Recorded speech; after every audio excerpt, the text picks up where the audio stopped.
여러분은 자신의 전 재산이 단 3만 원뿐이라면 어떻게 하시겠습니까? 22살 이민준 씨는 서울의 한 대학교에서 경영학을 공부하는 평범한 대학생이었습니다. 아니, 평범하다고 하기엔 너무나 어려운 환경에서 살아가고 있었죠. 부모님을 일찍 여의고 혼자서 학비와 생활비를 벌어야 했던 민준 씨는 매일 새벽 4시에 일어나 신문 배달을 하고 오후에는 편의점에서 아르바이트를 했습니다. 그날도 민준 씨는 평소와 다름없이 편의점 아르바이트를 마치고 집으로 돌아가는 길이었습니다. 지갑 속에는 그가 가진 전부인 3만 원이 들어 있었죠. 내일 아침 식사비와 교통비로 써야 할 소중한 돈이었습니다. 그런데 지하철역 근처에서 이상한 소리가 들려왔습니다. 아이고, 아이고. 민준 씨가 소리가 나는 쪽을 보니 70대로 보이는 할머니 한 분이 계단 밑에 쓰러져 계셨습니다. 할머니는 낡은 한복을 입고 계셨는데 얼굴이 새하얗게 질려 있었습니다. 주변에는 많은 사람들이 지나다니고 있었지만 모두들 그냥 지나쳐갔습니다. 민준 씨는 망설이지 않고 할머니 곁으로 달려갔습니다. 할머니 괜찮으세요? 어디가 아프신가요? 할머니는 가쁜 숨을 쉬며 대답했습니다. 가슴이 너무 아파서 숨을 쉴 수가 없구나. 민준 씨는 즉시 119에 신고를 했습니다. 하지만 구급차가 올 때까지 기다릴 수 없을 정도로 할머니의 상태가 심각해 보였습니다. 할머니의 입술이 파래지고 있었거든요. 할머니, 제가 병원에 모셔다 드릴게요. 택시를 잡을게요. 민준 씨는 할머니를 부축해서 택시에 태웠습니다. 가장 가까운 대학병원 응급실로 향했죠. 택시 안에서 할머니는 민준 씨의 손을 꽉 잡고 있었습니다. 그 손은 너무나 차가웠습니다. 병원에 도착하자마자 할머니는 응급실로 들어가셨습니다. 의사 선생님은 심근경색 초기 증상이라고 하시면서 조금만 늦었다면 큰일 날 뻔했다고 말씀하셨습니다. 그런데 문제는 이제부터였습니다. 병원 접수 데스크에서 직원이 민준 씨에게 말했습니다. 보호자시죠? 일단 응급처치비와 검사비로 15만 원이 필요합니다. 카드로 결제하시겠어요? 민준 씨는 당황했습니다. 자신의 지갑에는 3만 원밖에 없었으니까요. 하지만 그는 한치의 망설임도 없이 말했습니다. 제가 가진 건 3만 원뿐인데 이거라도 먼저 내고 나머지는 제가 방법을 찾아보겠습니다. 접수 직원은 난처한 표정을 지었지만 민준 씨의 간절한 모습을 보고 일단 3만 원을 받고 나머지는 나중에 정산하기로 했습니다. 민준 씨는 자신의 전 재산 3만 원을 모두 꺼내서 병원비로 냈습니다. 그러고 나서 할머니가 계신 응급실로 들어갔죠. 할머니는 산소 마스크를 쓰고 계셨지만 의식은 또렷했습니다. 할머니는 민준 씨를 보자 눈물을 흘리셨습니다. 고맙다, 아이야. 정말 고맙다. 내가 아니었다면 난 어떻게 됐을까? 할머니, 그런 말씀 마세요.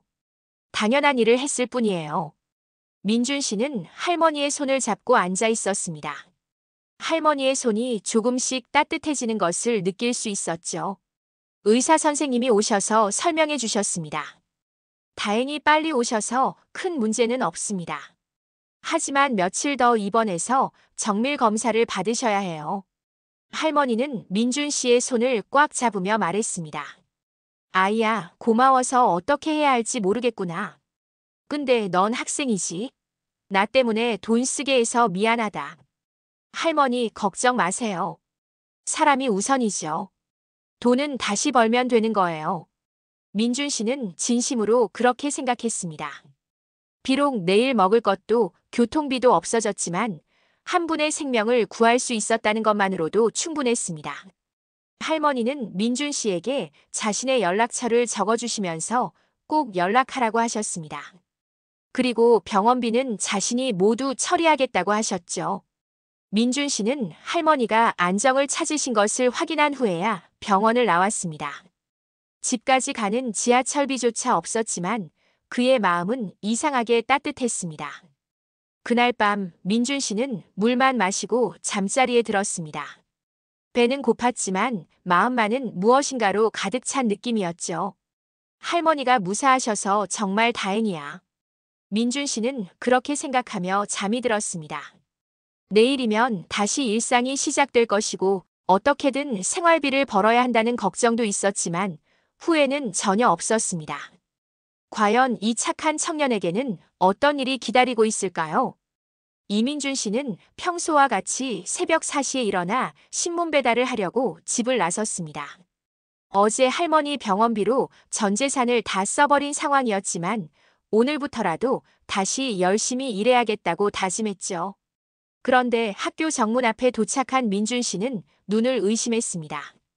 학교 정문 바로 앞에 번쩍번쩍 빛나는 검은색 포르쉐 한 대가 서 있었던 것입니다. 그것도 최신형 파나메라였죠. 주변에는 이미 많은 학생들이 모여서 구경하고 있었습니다. 와, 저거 얼마짜리야? 최소 2억은 넘을걸. 누구 차지? 교수님 차인가? 학생들이 웅성거리고 있을 때 포르쉐의 운전석 문이 열렸습니다. 그리고 정말 놀랍게도 50대 중반으로 보이는 품격 있는 신사분이 차에서 내리셨습니다. 그분은 값비싼 정장을 입고 계셨는데 온몸에서 성공한 사업가의 아우라가 풍겨나왔습니다. 더욱 놀라운 것은 그 신사분이 민준 씨를 찾고 있다는 것이었습니다. 혹시 이민준 학생 아니신가요? 민준 씨는 너무 당황해서 말을 제대로 할 수가 없었습니다. 네. 네, 맞습니다만.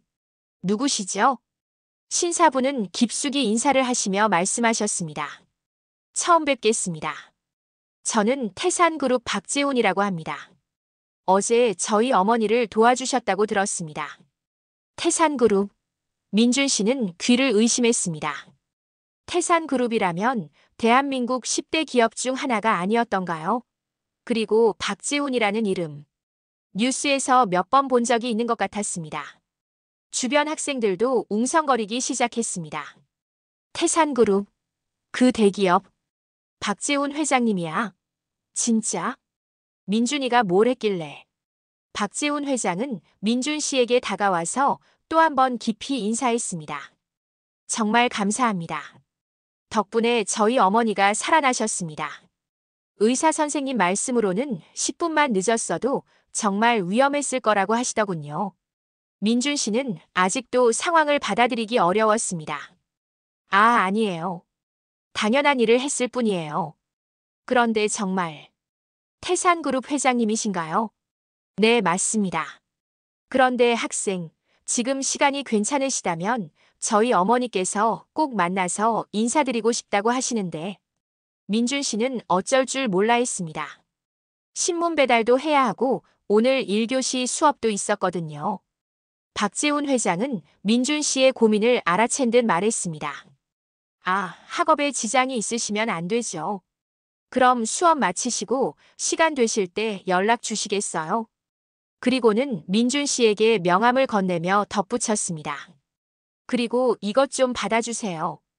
박재훈 회장이 내민 것은 봉투였습니다. 민준 씨가 봉투를 열어보니 그 안에는 현금 100만 원이 들어있었습니다. 이건 너무 많습니다. 저는 당연한 일을 했을 뿐인데. 아닙니다. 이건 어제 병원비로 쓰신 돈과 그동안의 수고비입니다. 정말 작은 마음입니다. 민준 씨는 받기를 거부했지만 박재훈 회장의 간곡한 부탁에 결국 받을 수밖에 없었습니다. 그날 오후 민준 씨는 박재훈 회장의 연락을 받고 병원으로 향했습니다. 병원에 도착하니 할머니는 훨씬 건강해 보이셨습니다. 그리고 할머니 옆에는 박재훈 회장이 앉아 계셨죠. 어머니, 이분이 저희 어머니를 구해주신 이민준 학생입니다. 할머니는 민준 씨를 보자마자 눈물을 흘리셨습니다. 아이야, 정말 고맙다. 내가 아니었다면. 정말 고마워서 어떻게 해야 할지 모르겠구나. 박재훈 회장도 민준 씨에게 깊이 인사했습니다. 정말 감사합니다. 제가 어머니를 얼마나 사랑하는지 잃을 뻔했는데 학생분 덕분에. 할머니가 민준 씨의 손을 잡으며 말씀하셨습니다. 아이야, 어제 내가 해준 일을 들으니까 정말 감동이었어. 자기 전 재산을 낯선 할머니를 위해 선뜻 내어주다니. 요즘 같은 세상에 이런 착한 아이가 있다는 게 기적 같구나. 박재훈 회장이 덧붙였습니다. 어머니가 어제부터 계속 학생 이야기만 하셨어요. 이런 착한 젊은이를 꼭 만나고 싶다고 하시면서요. 민준 씨는 정말 당황스러웠습니다. 자신은 그냥 당연한 일을 했을 뿐인데 이렇게 큰일이 될 줄은 정말 몰랐거든요. 박재훈 회장이 진지한 표정으로 말했습니다. 학생, 혹시 졸업 후에 계획이 있으신가요? 저희 회사에서 일해보실 생각은 없으시겠어요? 네, 저 같은 사람이요? 물론입니다. 실력도 중요하지만 인성이 가장 중요하다고 생각합니다. 학생 같은 분이야말로 저희가 찾는 인재예요. 할머니도 거들었습니다. 그래, 아이야. 우리 재훈이 말이 맞아. 내 같은 착한 아이가 성공해야 세상이 좋아지는 거야. 민준 씨는 꿈만 같았습니다. 어제까지만 해도 내일 교통비 걱정을 하던 자신에게 이런 일이 벌어지다니. 과연 이 놀라운 행운이 민준 씨의 인생을 어떻게 바꿔놓을까요? 박재훈 회장은 민준 씨를 자신의 집으로 초대했습니다. 강남에 위치한 그 집은 민준 씨가 상상했던 것보다도 훨씬 웅장했습니다. 거실만 해도 민준 씨가 사는 원룸의 몇 배는 되어 보였습니다. 값비싼 가구들과 예술품들이 곳곳에 배치되어 있었죠. 민준 씨는 너무 긴장해서 소파에 앉기도 조심스러웠습니다. 박재훈 회장이 차를 가져오며 말했습니다. 편하게 앉으세요. 여기가 제 집이니까 집처럼 편하게 계시면 됩니다. 감사합니다. 정말 너무 좋은 집이시네요. 학생도 열심히 하시면 이런 집에서 살 수 있을 거예요. 능력 있는 분이니까요. 박재훈 회장은 민준 씨에게 여러 가지 제안을 했습니다. 우선 남은 대학생활 동안의 등록금과 생활비를 모두 지원해 주겠다는 것이었습니다. 그리고 졸업 후에는 태산그룹의 핵심 부서에서 일할 수 있도록 해주겠다고 했죠. 이런 제안을 받아주시면 정말 감사하겠습니다. 어머니 은혜에 조금이나마 보답하는 길이라고 생각하거든요. 민준 씨는 너무 과분한 제안이라며 망설였습니다. 회장님, 정말 감사하지만 너무 큰 도움이에요. 제가 받기에는 아닙니다. 학생이 받아야 할 당연한 보상입니다. 그런데 바로 그때 2층에서 우아한 걸음으로 내려오는 여성이 있었습니다. 50대 초반으로 보이는 그 여성은 명품 드레스를 입고 있었고 온몸에서 차가운 기운이 풍겨났습니다. 바로 박재훈 회장의 아내 이미영 씨였습니다. 이미영 씨는 민준 씨를 위아래로 훑어보며 냉랭한 표정을 지었습니다. 여보, 이분이 그 학생인가 보네요. 아, 맞아. 여보, 이분이 어머니를 구해주신 이민준 학생이야. 이미영 씨는 형식적으로 인사했습니다. 안녕하세요. 들으니까 시어머니를 도와주셨다고 하네요. 안녕하세요. 당연한 일을 했을 뿐입니다. 이미영 씨의 눈빛에는 뭔가 의심스러운 기색이 역력했습니다. 그녀는 민준 씨의 낡은 옷차림과 수줍어하는 모습을 유심히 관찰했죠. 박재훈 회장이 아내에게 설명했습니다. 여보, 이 학생은 정말 대단한 아이야. 자신의 전 재산 3만 원을 어머니 병원비로 선뜻 내어줬다니까. 3만 원이 전 재산이었다고요. 이미영 씨의 목소리에는 뭔가 이상한 톤이 섞여 있었습니다. 네. 부끄럽지만 그랬습니다. 이미영 씨는 속으로 생각했습니다. 3만 원이 전 재산인 가난한 학생이 갑자기 우리 집에 나타났다고. 이상하네. 혹시 이 모든 게 계획된 일은 아닐까? 박재훈 회장은 아내의 차가운 반응을 눈치채지 못하고 계속 민준 씨를 칭찬했습니다. 정말 요즘 보기 드문 착한 청년이야. 이런 아이가 성공해야 한다니까. 민준 씨는 이미영 씨의 시선이 불편했지만 예의상 아무 말도 하지 않았습니다. 이미영 씨가 남편에게 말했습니다. 여보, 잠깐 위에서 얘기 좀 할까요? 지금 학생이 계시는데 중요한 얘기가 있어요. 박재훈 회장은 민준 씨에게 양해를 구하고 아내와 함께 2층으로 올라갔습니다. 2층에서 이미영 씨는 남편에게 따져 물었습니다. 여보, 정신 차려요. 이상하지 않아요? 하필 시어머니가 쓰러진 곳에 그 학생이 있었다는 게. 그게 뭐가 이상해? 우연이잖아. 우연일까요? 요즘 사기꾼들이 얼마나 교묘한지 알아요? 불쌍한 척하면서 접근해서 돈을 노리는 거 아닐까요? 박재훈 회장은 아내의 말을 믿을 수 없었습니다. 무슨 소리야? 그 아이가 자기 전 재산을 병원비로 냈는데 무슨 사기꾼이야? 그것도 연출일 수 있어요. 3만 원 투자해서 우리 재산 노리는 거 말이에요. 이미영 씨는 남편의 순진함이 답답했습니다. 오랜 시간 부유층 사회에서 살아오면서 그녀는 돈을 노리고 접근하는 사람들을 많이 봐왔거든요. 여보, 제발 정신 차려요. 우리가 얼마나 큰 재산을 가지고 있는지 알잖아요. 그런데 갑자기 나타난 가난한 학생에게 등록금까지 대준다고요? 하지만 안 돼요. 절대 안 돼요. 일단 그 학생에 대해서 자세히 조사해 봐야 해요. 결국 박재훈 회장은 아내의 강한 주장에 밀려서 민준 씨에 대한 조사를 하기로 했습니다. 아래층에서 기다리던 민준 씨는 위에서 들려오는 대화 소리에 불안해했습니다. 정확히 들리지는 않았지만 뭔가 자신에 대한 이야기를 하고 있다는 것은 느낄 수 있었거든요. 박재훈 회장이 내려와서 미안한 표정으로 말했습니다. 학생 죄송합니다. 갑자기 급한 일이 생겨서 오늘은 여기서 마무리하고 나중에 다시 연락드리겠습니다. 민준 씨는 뭔가 분위기가 이상하다는 것을 느꼈지만 그냥 인사하고 집을 나왔습니다. 다음 날 학교에서 민준 씨는 이상한 시선들을 느꼈습니다. 동기들이 자신을 보며 수군거리고 있었거든요. 야, 민준아. 너 진짜 대기업 회장 만났다며? 와, 대박이다. 진짜 포르쉐 탔어. 앞으로 등록금 걱정 없겠네. 처음에는 부러워하는 시선들이었는데 시간이 지날수록 뭔가 다른 느낌의 시선들이 느껴졌습니다. 진짜 우연이었을까? 너무 타이밍이 좋지 않아? 혹시 일부러 그런 건 아니겠지? 민준 씨는 점점 부담스러워졌습니다. 자신은 정말 순수한 마음으로 할머니를 도왔을 뿐인데 왜 사람들이 의심의 눈초리로 보는 걸까요? 그날 저녁 민준 씨는 여자친구 수진이와 만났습니다. 수진이도 민준이의 이야기를 듣고 복잡한 표정을 지었습니다. 민준아, 나도 내가 착한 건 알지만 이 상황이 좀 이상하지 않아? 수진아, 너마저 그런 말을 하는 거야? 아니야, 그런 게 아니라. 너무 갑작스럽잖아.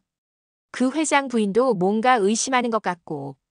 민준 씨는 가장 믿었던 여자친구까지 자신을 의심한다는 사실에 큰 충격을 받았습니다. 과연 이 의심의 그림자가 민준 씨의 순수한 선행을 어떻게 변질시킬까요? 이미영 씨는 남편 몰래 사설 탐정을 고용해서 민준 씨에 대한 뒷조사를 시작했습니다.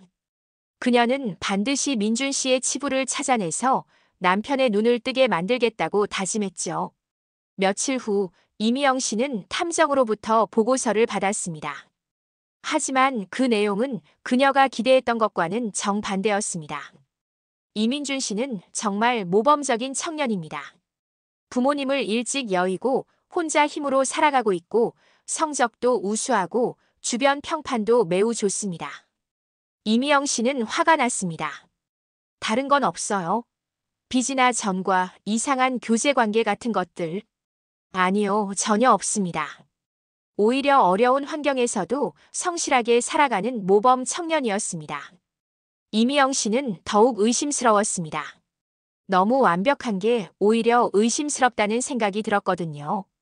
그럼 다른 방법으로 접근해 봐야겠네요. 이미영 씨는 직접 민준 씨를 만나기로 결심했습니다.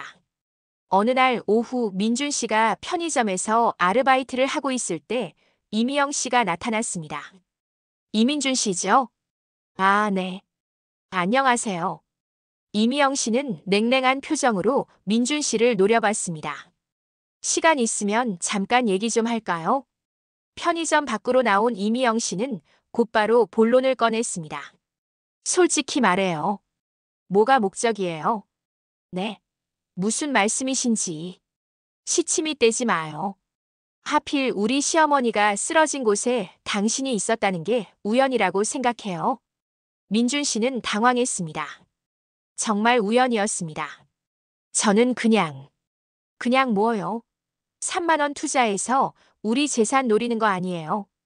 이미영 씨의 말은 점점 더 거세졌습니다. 당신 같은 사람들 많이 봤어요. 불쌍한 척하면서 접근해서 돈 뜯어내려는 사기꾼들 말이에요. 사기꾼이라니요. 저는 정말 그런 사람이 아닙니다. 그럼 증명해봐요.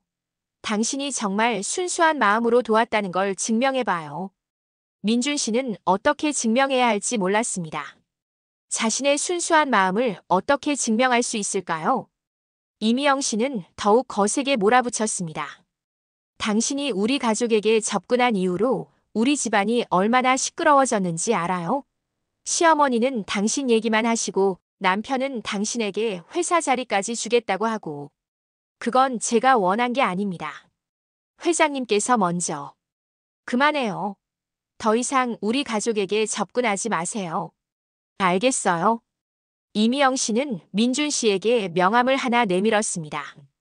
여기 변호사 연락처예요.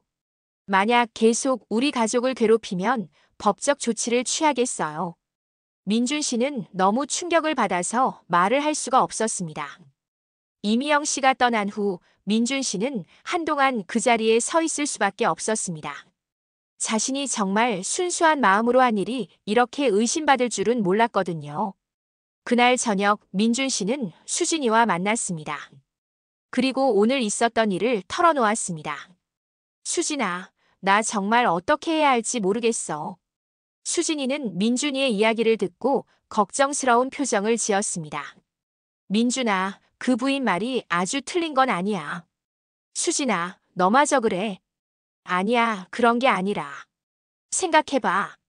너 때문에 그 집안이 복잡해진 건 사실이잖아.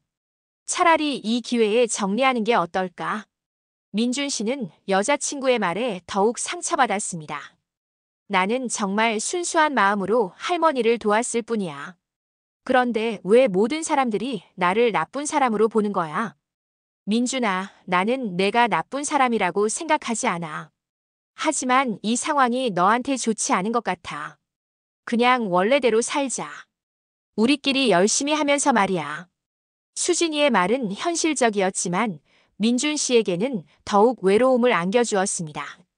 그날 밤 민준 씨는 자신의 작은 원룸에서 혼자 앉아 있었습니다. 머리를 감싸쥐고 깊은 생각에 빠져 있었죠. 정말 내가 잘못한 걸까? 할머니를 도운 게 잘못된 일이었을까? 민준 씨는 점점 혼란스러워졌습니다. 자신이 옳다고 생각했던 일이 이렇게 복잡해질 줄은 정말 몰랐거든요. 그런데 바로 그때 민준 씨의 휴대폰이 울렸습니다. 박재훈 회장의 전화였습니다. 민준 씨, 죄송합니다. 아내가 실례를 했다고 들었습니다. 정말 죄송해요. 아니에요. 부인께서 걱정되실 만해요. 아닙니다. 아내가 너무 의심이 많아서. 학생은 정말 좋은 사람인데 말이에요. 박재훈 회장의 따뜻한 말에 민준 씨는 조금 위로가 되었습니다. 하지만 과연 이미영 씨의 공격이 여기서 끝날까요? 이미영 씨는 직접적인 공격이 실패하자 더욱 교묘한 방법을 선택했습니다. 그녀는 민준 씨의 과거를 조작해서 사기꾼으로 만들어버리기로 결심했죠. 이미영 씨는 어둡고 은밀한 장소에서 수상한 남자와 만났습니다. 그 남자는 돈만 있으면 무엇이든 조작할 수 있다고 자랑하는 전문가였습니다. 이민준이라는 학생의 과거를 좀 만들어주세요. 사기 전과가 있었던 것처럼요. 얼마나 정교하게 만들어드릴까요? 완벽하게요. 아무도 의심하지 못하도록. 이미영 씨는 거액의 돈을 지불하고 민준 씨의 가짜 전과 기록을 만들었습니다. 그리고 언론에도 돈을 뿌려서 민준 씨에 대한 부정적인 기사가 나오도록 조작했죠. 며칠 후 인터넷과 신문에는 충격적인 기사들이 쏟아져 나왔습니다. 대기업 회장 가족 접근한 대학생, 과거 사기 전과 있어. 순수한 선행. 알고 보니 계획된 사기극. 3만 원으로 수억 원 노린 치밀한 범죄. 민준 씨는 이 기사들을 보고 경악했습니다. 자신이 전혀 하지 않은 일들이 마치 사실인 것처럼 써져 있었거든요. 민준 씨는 급히 박재훈 회장에게 전화를 걸었습니다. 회장님, 이 기사들은 모두 거짓입니다. 저는 정말 그런 일을 한 적이 없어요. 하지만 박재훈 회장의 목소리는 전과 달리 차가웠습니다. 민준 씨, 이게 정말 사실이 아닌가요? 정말입니다. 누군가 저를 함정에 빠뜨리려고 하는 것 같아요. 하지만 여기 증거들이. 박재훈 회장도 혼란스러워했습니다. 이미영 씨가 보여준 조작된 증거들이 너무나 정교했거든요. 그날부터 민준 씨의 일상은 완전히 파괴되었습니다. 학교에 가면 기자들이 몰려와서 취재를 요청했고 동기들은 민준 씨를 피하기 시작했습니다. 야, 민준이 진짜 사기꾼이었네. 무서워서 못 다가가겠어. 처음부터 뭔가 이상하다고 생각했어. 편의점 사장님도 민준 씨를 해고했습니다. 미안하다, 민준아. 하지만 이런 소문이 돌면 가게에 안 좋거든. 민준 씨는 하루아침에 모든 것을 잃었습니다. 아르바이트도 친구들도 심지어 여자친구까지도 말이에요. 수진이는 민준이에게 이별을 통보했습니다. 민준아, 미안해. 하지만 나도 이런 상황은 감당할 수 없어. 수진아, 제발. 나는 정말 무죄야. 그래도 이미 이렇게 된 이상. 미안해. 민준 씨는 완전히 절망에 빠졌습니다. 자신이 정말 순수한 마음으로 한 일이 이렇게 무너져 내릴 줄은 정말 몰랐거든요. 그날 밤 민준 씨는 한강에서 혼자 앉아 있었습니다. 차라리 이 모든 일이 꿈이었으면 좋겠다는 생각이 들었죠. 내가 정말 잘못 산 걸까? 착하게 살려고 노력했는데. 민준 씨는 눈물을 흘리며 자신의 운명을 한탄했습니다. 그런데 바로 그때 뒤에서 익숙한 목소리가 들려왔습니다. 아이야, 왜 여기 이런 곳에서 혼자 있니? 민준 씨가 돌아보니 박순자 할머니가 서 계셨습니다. 할머니는 지팡이를 짚고 계셨지만 표정은 여전히 따뜻했습니다. 할머니, 어떻게 여기를? 내 소식을 들었단다. 얼마나 속상했는지. 할머니는 민준 씨 옆에 앉으시며 말씀하셨습니다. 아이야, 할머니는 안다. 내가 정말 좋은 아이라는 걸. 하지만 할머니, 모든 사람들이 저를 사기꾼이라고 해요. 그래도 할머니는 믿는다. 내 눈을 보면 알아. 정말 순수한 아이야. 할머니의 말에 민준 씨는 다시 한번 눈물을 흘렸습니다. 이 세상에서 할머니만이 자신을 믿어주고 계셨거든요. 할머니, 저는 어떻게 해야 해요? 걱정 마, 아이야. 할머니가 모든 걸 해결해 줄게. 할머니의 눈빛에는 강한 결의가 담겨 있었습니다. 과연 할머니는 어떤 방법으로 민준 씨의 억울함을 풀어주실까요? 박순자 할머니는 며느리 이미영의 음모를 예전부터 눈치채고 있었습니다. 오랜 세월을 살아오면서 사람을 보는 눈이 생겼거든요. 할머니는 집으로 돌아와서 이미영과 정면으로 마주했습니다. 미영아, 앉아라. 어머니, 웬일이세요? 할머니의 평소와 다른 차가운 목소리에 이미영은 불안해했습니다. 너 민준이한테 뭘 했니? 무슨 말씀이신지. 시침이 떼지 마라. 내가 다 안다. 할머니는 이미영이 사설 탐정을 고용한 것부터 언론 조작까지 모든 것을 알고 있었습니다. 할머니만의 정보망이 있었거든요. 어머니, 저는 우리 가족을 보호하려고. 가족을 보호한다고. 무고한 아이를 사기꾼으로 만드는 게 가족을 보호하는 거야. 할머니의 목소리는 점점 더 엄해졌습니다. 그 착한 아이가 지금 얼마나 고통받고 있는지 알아. 너 때문에 모든 걸 잃었어. 이미영은 변명해 보려 했습니다.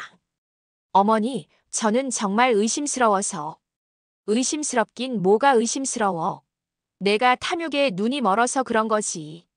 할머니는 이미영의 진짜 동기를 정확히 꿰뚫고 있었습니다. 너는 민준이가 우리 재산을 나눠 가질까봐 겁이 났던 거야. 그래서 미리 제거하려고 한 거고. 이미영은 더 이상 변명할 수 없었습니다. 할머니의 말이 너무나 정확했거든요. 할머니가 계속 말씀하셨습니다. 미영아, 너는 돈이 그렇게 중요하니? 착한 아이 하나를 망쳐가면서까지. 어머니, 저는 그만해. 당장 이 일을 바로잡아. 한편 박재훈 회장도 아내의 행동에 대해 의심을 품기 시작했습니다. 우연히 이미영의 서랍에서 수상한 서류들을 발견한 것입니다. 사설 탐정과 주고받은 계약서, 언론 조작을 위한 금전 거래 내역 등이 있었죠. 박재훈 회장은 충격을 받았습니다. 이게 뭐야? 여보가 이런 일을. 그는 즉시 아내를 불러 추궁했습니다. 여보, 이게 다 뭐야? 민준 씨를 사기꾼으로 만들기 위해서 이런 짓을 했어. 이미영은 더 이상 숨길 수 없었습니다. 여보, 저는 우리 가족을 지키려고. 가족을 지킨다고? 무고한 사람을 범죄자로 만드는 게 가족을 지키는 거야. 박재훈 회장은 아내의 행동에 실망을 감추지 못했습니다. 어떻게 이런 일을. 정말 실망이야. 그날 저녁 할머니는 민준 씨에게 비밀리에 연락했습니다. 아이야, 할머니야. 공원에서 만날 수 있겠니? 민준 씨는 할머니를 만나러 갔습니다. 할머니는 모든 진실을 털어놓았죠. 민준아, 미안하다. 우리 며느리가 너한테 이런 끔찍한 일을 했구나. 할머니, 정말이에요. 그래, 모든 게 그 아이가 조작한 거야. 너는 정말 무죄야. 민준 씨는 마침내 진실을 알게 되어 안도했지만 동시에 분노도 느꼈습니다. 할머니, 저는 어떻게 해야 해요? 이미 모든 사람들이 저를 사기꾼으로 알고 있는데. 걱정 마, 아이야. 할머니가 모든 걸 바로 잡아줄 거야. 할머니는 민준 씨에게 자신의 계획을 설명했습니다. 우리가 직접 증거를 수집해서 진실을 밝혀내자.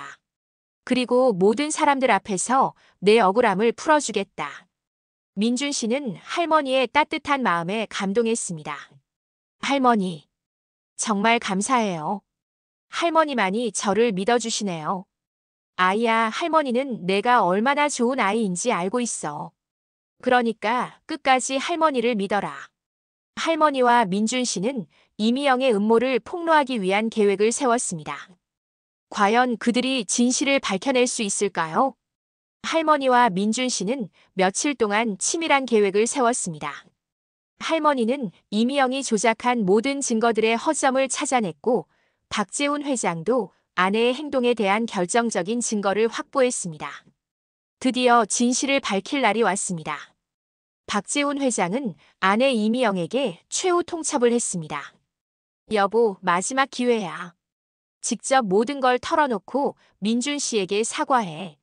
아니면 내가 직접 경찰에 신고하겠어. 이미영은 끝까지 버텨보려 했지만 결국 모든 증거가 드러나자 포기할 수밖에 없었습니다. 알겠어요. 제가 모든 걸 조작했어요. 그 순간 경찰이 집에 도착했습니다. 할머니가 미리 신고를 해둔 것이었죠. 이미영 씨, 허위사실, 유포 및 명예훼손 혐의로 동행해 주시기 바랍니다. 이미영은 경찰에게 체포되면서도 자신의 행동을 후회하지 않는 듯 보였습니다. 나는 우리 가족을 지키려고 했을 뿐이에요. 하지만 아무도 그녀의 변명을 들어주지 않았습니다. 박재훈 회장은 즉시 언론에 연락해서 긴급 기자회견을 열었습니다. 기자회견장에는 수많은 기자들과 카메라가 몰려들었습니다. 박재훈 회장은 할머니와 함께 단상에 올라섰습니다. 안녕하세요. 태산그룹 회장 박재훈입니다. 오늘 여러분께 정말 중요한 말씀을 드리고자 합니다. 회장의 목소리는 떨리고 있었습니다. 며칠 전 언론에 보도된 이민준 학생에 관한 기사들은 모두 거짓입니다. 저희 가족이 그 학생에게 씻을 수 없는 상처를 입혔습니다. 기자들이 웅성거리기 시작했습니다. 이민준 학생은 정말 순수한 마음으로 저희 어머니를 구해주신 은인입니다. 그런데 저희 가족 중 한 명이 개인적인 욕심으로 그 학생을 사기꾼으로 조작했습니다. 할머니가 마이크를 잡고 말씀하셨습니다. 민준이는 정말 착한 아이입니다. 자신의 전 재산 3만 원을 낯선 할머니를 위해 선뜻 내어준 천사 같은 아이예요. 그런 아이를 우리가 이렇게 상처 입혔다니. 정말 죄송합니다. 할머니의 눈에는 눈물이 고여 있었습니다. 박재훈 회장이 계속 말했습니다. 모든 조작된 증거들과 가짜 기사들에 대한 진실을 공개하겠습니다. 그리고 이민준 학생에게 공개적으로 사과드립니다. 기자회견이 끝나자마자 모든 언론이 일제히 보도했습니다. 대기업 회장 부인 은인을 사기꾼으로 조작해 3만 원으로 할머니 구한 대학생, 무고한 피해자였다. 순수한 선행이 탐욕으로 인해 왜곡당한 충격적 사건. 민준 씨는 이 소식을 뉴스로 보면서 눈물을 흘렸습니다. 드디어 자신의 억울함이 풀렸구나 하는 안도감과 함께 그동안 받았던 상처들이 한꺼번에 치솟아 올랐습니다. 그날 저녁 박재훈 회장과 할머니는 민준 씨를 직접 찾아왔습니다. 민준 씨, 정말 죄송합니다. 박재훈 회장은 민준 씨 앞에서 깊숙이 고개를 숙였습니다. 저희 가족이 당신에게 돌이킬 수 없는 상처를 입혔습니다. 어떻게 용서를 구해야 할지. 할머니도 민준 씨의 손을 잡으며 눈물을 흘리셨습니다. 아이야, 할머니가 미안하다. 우리 가족 때문에 내가 이런 고생을. 민준 씨는 복잡한 마음이었습니다. 분노도 있었지만 동시에 할머니와 회장님의 진심을 느낄 수 있었거든요. 할머니, 회장님, 저는 괜찮습니다. 진실이 밝혀진 것만으로도 충분해요. 박재훈 회장이 말했습니다. 아닙니다. 이것만으로는 부족합니다. 당신이 받은 피해를 보상해드려야 해요. 정말 괜찮습니다. 저는 돈을 바라고 한 일이 아니었어요. 민준 씨의 이런 모습을 보고 박재훈 회장과 할머니는 더욱 감동했습니다. 할머니가 민준 씨에게 말씀하셨습니다. 아이야, 그럼 할머니 부탁 하나만 들어줄 수 있겠니? 네, 할머니. 뭐든지 말씀하세요. 내가 받은 이 모든 고통을 헛되이 하지 말고 다른 사람들을 도울 수 있는 일에 써줘. 할머니가 도와줄게. 민준 씨는 할머니의 말에 깊이 생각해 보았습니다. 자신이 받은 상처를 단순히 보상받는 것보다는 더 의미 있는 일에 사용하는 것이 좋겠다는 생각이 들었습니다. 할머니, 저도 그렇게 하고 싶어요. 저와 같은 어려운 상황에 있는 사람들을 도울 수 있다면. 박재훈 회장이 미소를 지었습니다. 역시 민준 씨답네요. 그럼 우리가 함께 의미 있는 일을 해봅시다. 그 순간 민준 씨의 휴대폰이 울렸습니다. 수진이의 전화였습니다. 민준아, 미안해. 정말 미안해. 나는 내가 무죄라는 걸 믿었어야 했는데. 수진이는 울면서 사과했습니다. 민준 씨는 복잡한 마음이었지만 용서해 주기로 했습니다. 진실이 밝혀진 후 민준 씨의 일상도 서서히 회복되기 시작했습니다. 동기들이 다시 다가왔고 편의점 사장님도 다시 일하라고 했습니다. 하지만 민준 씨의 마음에는 더 큰 꿈이 생겼습니다. 자신이 받은 고통을 의미 있는 일로 승화시키고 싶었거든요. 과연 민준 씨는 어떤 방법으로 자신의 경험을 사회에 환원할까요? 진실이 밝혀진 지 한 달 후 민준 씨는 할머니 박재훈 회장과 함께 특별한 프로젝트를 시작했습니다. 서울 외곽의 한 건물에 희망 나눔 센터라는 간판이 걸렸습니다. 이곳은 민준 씨가 제안한 특별한 공간이었죠. 이곳에서는 어려운 환경에 있는 대학생들에게 장학금을 지원하고 무료 교육을 제공할 거예요. 민준 씨는 자신과 같은 처지에 있는 학생들을 돕고 싶었습니다. 박재훈 회장은 이 프로젝트에 전폭적인 지원을 약속했습니다. 민준 씨, 이 센터의 초대 센터장을 맡아주시겠어요? 저요? 저는 아직 학생인데. 할머니가 웃으시며 말씀하셨습니다. 아이야, 내가 가장 적합한 사람이야. 같은 아픔을 겪어본 사람이 다른 사람의 마음을 가장 잘 이해할 수 있거든. 민준 씨는 큰 책임감을 느꼈지만 동시에 보람도 느꼈습니다. 자신의 경험이 다른 사람들에게 도움이 될 수 있다는 것이 정말 의미 있게 느껴졌거든요. 센터 개관 첫날, 많은 학생들이 찾아왔습니다. 모두 민준 씨와 비슷한 어려운 환경에 있는 학생들이었죠. 형, 정말 감사해요. 이런 곳이 있어서 저도 형처럼 착한 사람이 되고 싶어요. 민준 씨는 이 학생들을 보면서 자신의 과거를 떠올렸습니다. 얼마나 힘들었는지, 얼마나 외로웠는지. 여러분, 힘든 일이 있어도 포기하지 마세요. 저도 정말 어려운 시간을 보냈지만 이렇게 좋은 사람들을 만나게 되었어요. 민준 씨는 학생들에게 자신의 이야기를 들려주었습니다. 할머니를 도운 일부터 시작해서 억울하게 사기꾼으로 몰렸던 일, 그리고 진실이 밝혀지기까지의 과정을요. 제가 배운 건 이거예요. 아무리 어려운 상황이 와도 자신의 마음을 잃지 않는 것이 가장 중요하다는 거요. 학생들은 민준 씨의 이야기에 깊이 감동했습니다. 한편 이미영은 법적 처벌을 받고 나서 깊이 반성하고 있었습니다. 감옥에서 나온 후 그녀는 민준 씨를 찾아와 진심으로 사과했습니다. 민준 씨, 정말 죄송합니다. 제가 정말 어리석었습니다. 민준 씨는 이미영을 용서해 주었습니다. 과거는 과거예요. 이제 앞으로 좋은 일만 하면서 사시면 돼요. 민준 씨의 관대함에 이미영은 더욱 감동했습니다. 6개월 후 희망나눔센터는 큰 성과를 거두었습니다. 100명이 넘는 학생들이 장학금을 받았고 많은 학생들이 좋은 직장에 취업했습니다. 센터 1주년 기념행사 날 민준 씨, 할머니, 박재훈 회장, 그리고 수진이까지 모두 함께 모였습니다. 수진이는 민준이의 활동을 보면서 더욱 깊이 사랑하게 되었다고 고백했습니다. 민준아, 나는 내가 정말 자랑스러워. 이런 좋은 일을 하는 내가. 민준 씨는 수진이의 손을 잡으며 미소 지었습니다. 수진아, 우리 함께 더 좋은 일들을 해보자. 할머니가 두 사람을 보며 흐뭇해하셨습니다. 정말 보기 좋구나. 착한 사람들끼리 만나서 더 좋은 일을 하니까 말이야. 박재훈 회장도 뿌듯해했습니다. 민준 씨 덕분에 저도 많은 걸 배웠어요. 진정한 성공이 무엇인지 말이에요. 행사가 끝나고 민준 씨는 혼자 센터 밖에 나와서 하늘을 올려다보았습니다. 저녁 노을이 아름답게 물들어가고 있었습니다. 센터 앞에는 희망나눔센터 이민준 재단이라는 간판이 빛나고 있었고 할머니는 근처 벤치에 앉아서 민준 씨를 자랑스럽게 바라보고 계셨습니다. 민준 씨는 지난 시간들을 돌아보며 생각했습니다.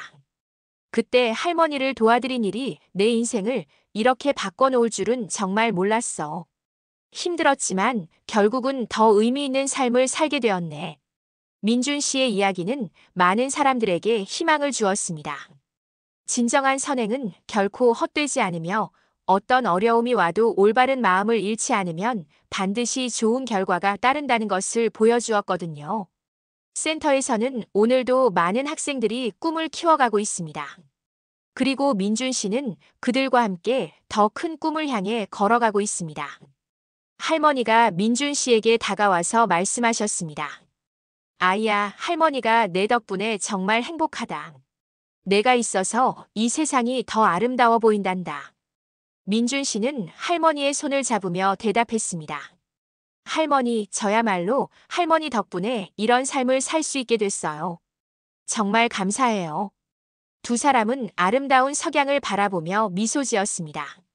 그들의 만남이 시작된 그 작은 선행이 이렇게 큰 변화를 만들어낸 것입니다.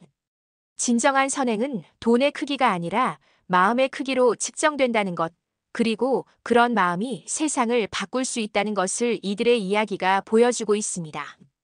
여러분도 오늘 작은 선행 하나로 누군가의 인생을 바꿔보시는 건 어떨까요?